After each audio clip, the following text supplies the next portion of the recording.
Hi friends, welcome to my channel Essential E-Learning. நம்ம இன்னைக்கு Photoshop CC 2019 சாஃப்ட்வேரை பற்றி பார்த்துட்ருக்கோம்.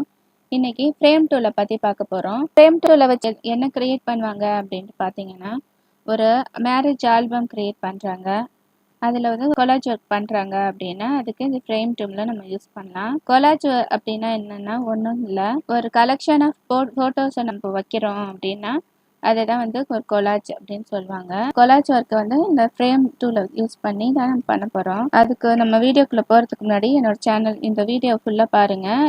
என்னோட வீடியோ பிடிச்சிருந்தா லைக் பண்ணுங்கள், ஷேர் பண்ணுங்கள், மறக்காமல் கமெண்ட் பண்ணுங்கள். அதுக்கு முன்னாடி சேனலை சப்ஸ்கிரைப் பண்ணிவிட்டு பக்கத்தில் இருக்க பெல் ஐக்கானையும் கிளிக் பண்ணிக்கோங்க.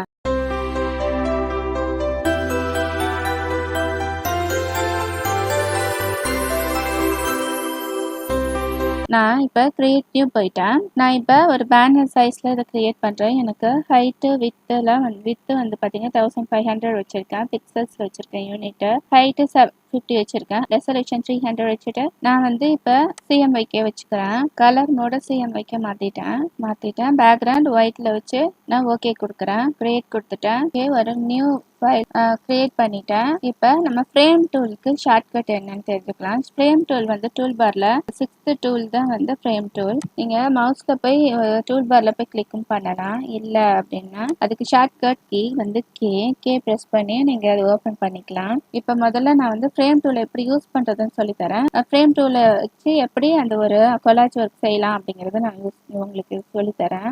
ஓகே, ஃப்ரேம் டூலை ஓப்பன் பண்ணிட்டேன். ஃப்ரேம் டூல் கிளிக் பண்ண உடனே அதோட ப்ராப்பர்ட்டிஸ் ஓப்பன் ஆகுது. அதில் ஃப்ரேம் டூலில் 2 டைப்ஸ் ஆஃப் ஃப்ரேம் டூல் இருக்குது. ஒன்று வந்து ரெக்டாங்கிள் ஃப்ரேம், இன்னொன்று எலிப்டிக்கல் ஃப்ரேம். ஓகேங்களா, இப்போ நம்ம ரெக்டாங்கிள் டூல் பற்றி பார்க்குறோம். ரெக்டாங்கிள் எப்படி யூஸ் பண்ணுறது அப்படின்னா மவுஸில் லெஃப்ட் கிளிக் பண்ணிக்கோங்க. ஜஸ்ட் எவ்வளோ தூரம் வேணுமோ அந்த அளவுக்கு நீங்கள் ஒரு ரெக்டாங்கிள் ஷேப் போடுறீங்க அப்படின்னா அவ்வளோ தூரத்துக்கு நீங்கள் கிரியேட் பண்ணிக்கோங்க. ஓகே, எனக்கு இந்த அளவுக்கு தான் வேணும். சரி, ரெக்டாங்கிள் போட்டாச்சு. ஸ்கொயர் எப்படி போடுறது அப்படின்னு பார்த்தீங்க அப்படின்னா ஸ்கொயர் ஒன்றும் ப்ராப்ளம் இல்லை. மவுஸில் லெஃப்ட் கிளிக் பண்ணிக்கோங்க. இப்போ நம்ம வந்து எப்படின்னா நார்மலாக இழுத்தோம் ட்ராக் பண்ணி பார்த்தோம் அப்படின்னா ரெக்டாங்கிளாக தான் வரும். அப்படியே நீங்கள் ஒரு ஷிஃப்ட் ப்ரெஸ் பண்ணிங்கன்னா அது ஸ்கொயராக மாறிடும். ஓகே, இவ்வளோதான் ரெக்டாங்கிள் ஸ்கொயர். ஓகேங்களா, இப்போ எலிப்டிக்கல் டூலை பற்றி பார்க்கலாம். எலிப்டிக்கல் கிளிக் பண்ணிட்டேன். எலிப்டிக்கல் வந்து ஜஸ்ட் அதே போல் மவுஸில் லெஃப்ட் கிளிக் பண்ணி ட்ராக் பண்ணுங்கள். எவ்வளோ எந்த அளவுக்கு நீங்கள் ஹைட் வித்து வேணும்னு பார்த்துக்கிட்டு அதுக்கேற்ற மாதிரி நீங்கள் லெஃப்ட் கிளிக்கை ரிலீஸ் பண்ணிவிடுங்க. ஓகே, இது எலிப்டிக்கல். உங்களுக்கு ப்ராப்பரான ஒரு சர்க்கிள் வேணும் அப்படின்னு நினச்சிங்க அப்படின்னா அதே போல் லெஃப்ட் கிளிக் பண்ணிவிட்டு ஷிஃப்ட் ப்ரெஸ் பண்ணிக்கோங்க, ட்ராக் பண்ணுங்கள். அதுவே வந்து ஒரு சைஸில் வரும். உங்களுக்கு அந்த அளவுக்கு எந்த அளவுக்கு வேணுமோ அந்த அளவுக்கு நீங்கள் ஓகே அப்படின்னா லெஃப்ட் கிளிக்கை ரிலீஸ் பண்ணிவிட்டு ஷிஃப்ட் கீயை ரிலீஸ் பண்ணிடுங்க. இப்போ இவ்வளோதான். இதுதான் இப்படி தான் ஃப்ரேம் டூலை யூஸ் பண்ணணும். இப்போ ஃப்ரேம் டூல்குள்ளே எப்படி ஒரு இமேஜ் கொண்டு வந்து நம்ம ப்ளேஸ் பண்ணுறது அப்படிங்கிறது பார்க்கலாம். அதுக்கு முன்னாடி நான் வந்து ஃபைல்குள்ளே போயிட்டு ஓப்பன் போகிறேன்.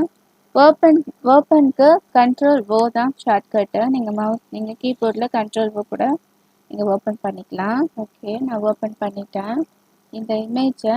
ஓகே, நான் வந்து இமேஜஸ் ஓப்பன் பண்ணிட்டேன். இந்த இமேஜை எப்படி நம்ம அங்கே கொண்டு வரது பார்க்கலாம். 2 டைப்ஸ் தான் வந்து நம்ம வந்து கொண்டு போகலாம். ஒன்று, இந்த இமேஜை செலக்ட் ஆல் கொடுத்துட்டு நம்ம செலக்ட் பண்ணி காப்பி பண்ணி பேஸ்ட் பண்ணலாம். இன்னொரு ஆப்ஷன் வந்து இப்படி ஜஸ்ட் ட்ராக் பண்ணி இழுத்துட்டு போயிட்டு அந்த எந்த ஃபைல் வேணுமோ அந்த ஃபைலை நம்ம கொண்டு போகலாம். இப்போ நான் வந்து காப்பி பண்ணி பேஸ்ட் பண்ணுறது சொல்லித்தரேன். செலக்ட் ஆலுக்கு கண்ட்ரோல் ஏக்கு வந்து ஆல் செலக்டர், இதை காப்பி பண்ணிக்கோங்க. கண்ட்ரோல்-C கொடுத்து இப்போ நம்ம அந்த ஃப்ரேமில் போய் ப்ளேஸ் பண்ண போகிறோம். இப்போ கண்ட்ரோல்-V ப்ளேஸ் ஆயிடுச்சு.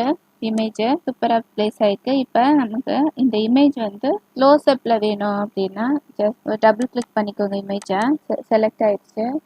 இதை போயிட்டு ஆல்ட் ப்ரெஸ் பண்ணி மவுஸில் லெஃப்ட் கிளிக் பண்ணி நான் வந்து எவ்வளோ வேணுமோ அந்த அளவுக்கு நான் வச்சுக்கிறேன். ஓகே, நான் வந்து ஃப்ரீ ட்ரான்ஸ்ஃபருக்கு ஷார்ட்கட்டு கண்ட்ரோல்-T. இதுலேருந்து ரிலீஸ் வரணும் அப்படின்னா நீங்கள் அதோட ப்ராப்பர்ட்டிஸில் போனீங்க அப்படின்னா கிளிக் பண்ணலாம். இல்லை அப்படின்னா ஷார்ட்கட்டு என்டர். ஓகே, இப்போ நெக்ஸ்ட் இமேஜஸ் கொண்டு வரலாம். இப்போ நான் ட்ராக் பண்ணி இழுத்துட்டு போகிறேன். ட்ராக் பண்ணி நம்மளோட இதில் கொண்டு வரேன். போட்டாச்சு. ட்ராக் பண்ணி இழுத்துட்டு பேஸ்ட் பண்ணியாச்சு. இப்போ நான் திருப்பி கண்ட்ரோல்-T ட்ரான்ஸ்ஃபார்ம் மாதிரி நான் வந்து எனக்கு எந்த அளவுக்கு வேணுமோ அந்த அளவுக்கு நான் ட்ராக் பண்ணி இழுத்து ஓகே, என்டர் பண்ணியாச்சு. இப்படி தான் ப்ளேஸ் பண்ணணும். இந்த இமேஜ் ஏன் வரல அப்படின்னு பார்த்தீங்கன்னா, இந்த இமேஜ் வந்து மோடு சேஞ்ச் பண்ணணும்.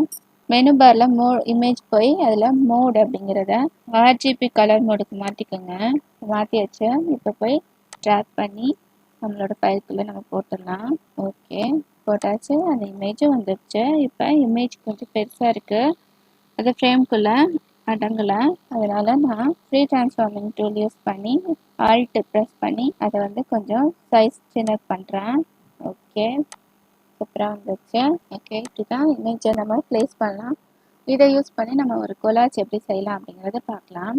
அதுக்கு முன்னாடி நான் ஒரு பேக்ரவுண்டை கலர் சேஞ்ச் பண்ணிக்கிறேன். பெயிண்ட் பக்கெட் டூல் யூஸ் பண்ணிக்கிறேன். இதுக்கு பேக்ரவுண்ட் கலர் சேஞ்ச் பண்ணுறதுக்காக எனக்கு ஒரு லைட் பிங்க் கலர் சூஸ் பண்ணிக்கிட்டு கலர் சேஞ்ச் பண்ணிட்டேன்.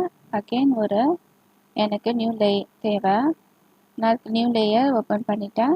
ரெக்டாங்கிள் மார்க்கி டூல் யூஸ் பண்ணி நான் ஒரு ஷேப் போட போகிறேன். ஓகே, நான் இந்த அளவுக்கு நான் ஒரு வயலட் கலர் யூஸ் பண்ணிவிட்டு அதை நான் அதில் ஃபில் பண்ணிட்டேன். இப்போ டீசெலக்ட் பண்ணிக்கலாம். டீசெலக்ட் பண்ணியாச்சு. ஃப்ரேம் டூல் யூஸ் பண்ணுறேன். இதில் நான் வந்து ரெக்டாங்கிள் யூஸ் பண்ணுறேன். எனக்கு இந்த அளவுக்கு வேணும். ஓகே, நீங்கள் கவனமாக எப்போவுமே ப்ராப்பர்ட்டிஸில் அந்த ஷேப் வந்து நீங்கள் கிளிக் பண்ணிக்கோங்க. ஓகே, நான் யூஸ் பண்ணிட்டேன். இப்போ இமேஜஸ் கொண்டு வந்து ப்ளேஸ் பண்ண போகிறேன். Ctrl T கொடுத்து அட்ஜஸ்ட் பண்ணிக்கோங்க. ஓகே, நெக்ஸ்ட் ஒரு இமேஜ் எடுத்துகிட்டு வரேன். ட்ராக் பண்ணி எங்கே வேணுமோ அங்கே வச்சுட்டேன். Again small image. இப்போ எனக்கு இன்னொரு இமேஜஸ் கொண்டு வரேன். அதுக்கு நான் ஓப்பன் பண்ணி இமேஜஸ் செலக்ட் பண்ணுறேன். ஓகே, நான் இமேஜஸ் ஓப்பன் பண்ணிட்டேன். இப்போ இதையும் அதே போல நம்ம ட்ராக் பண்ணி எடுத்துகிட்டு போகலாம். ட்ராக் பண்ணி நம்ம ஃபைலுக்கு கொண்டு போகிறேன். இந்த மாதிரி நீங்கள் ட்ராக் பண்ணி இமேஜ் வரல அப்படின்னா மோடில் போய் சேஞ்ச் பண்ணிக்கோங்க. ஓகே, நான் இமேஜ்லாம் ப்ளேஸ் பண்ணிட்டேன். இந்த மாதிரி தான் நீங்கள் collage ஒர்க் க்ரியேட் பண்ணலாம். ஓகே, collage ஒர்க் க்ரியேட் பண்ணிவிட்டு உங்களுக்கு டைப் பண்ணணும் அப்படின்னா நீங்கள் நினைக்கிறீங்க அப்படின்னா டெக்ஸ்ட் டூல் யூஸ் பண்ணிக்கோங்க. டெக்ஸ்ட் டூலுக்கு இங்கே இருக்குது டி அப்படின்னு இருக்கும். டெக்ஸ்ட் டூல்னா டி, அதுக்கு ஷார்ட்கட்டு டி. சரிங்களா? நம்ம டெக்ஸ்ட் டூலை பற்றி இன்னொரு டீட்டெயிலாக ஒரு வீடியோவில் பார்க்கலாம். அதுக்கு முன்னாடி ஜஸ்ட் எப்படி டைப் பண்ணுறது மட்டும் பார்த்துக்கலாம். ஜஸ்ட் அதை கிளிக் பண்ணிவிட்டு டேரெக்டாக எந்த இடத்துல வேணுமோ அந்த இடத்துல நீங்கள் டைப் பண்ணிக்கோங்க. கலர் சேஞ்ச் பண்ணுறதுக்கு அதோட ப்ராப்பர்ட்டிஸில் வருது. கலரை சேஞ்ச் பண்ணிக்கலாம் நம்ம. ஓகே, சைஸஸ் கூட நீங்கள் அட்ஜஸ்ட் பண்ணிக்கலாம், கம்மி பண்ணலாம். ஜஸ்ட் ஒரு ட்ராக் பண்ணிங்க அப்படின்னா வந்துடும். இல்லை அப்படின்னா இந்த ட்ராப் டவுன் பட்டன் கிளிக் பண்ணிங்கன்னா என்ன சைஸ் இருக்கோ அதெல்லாம் நமக்கு டிஸ்பிளே காட்டும். ஓகே, நம்ம டெக்ஸ்ட் டூலை பற்றி நெக்ஸ்ட் வீடியோவில் பார்க்கலாம். தேங்க்யூ.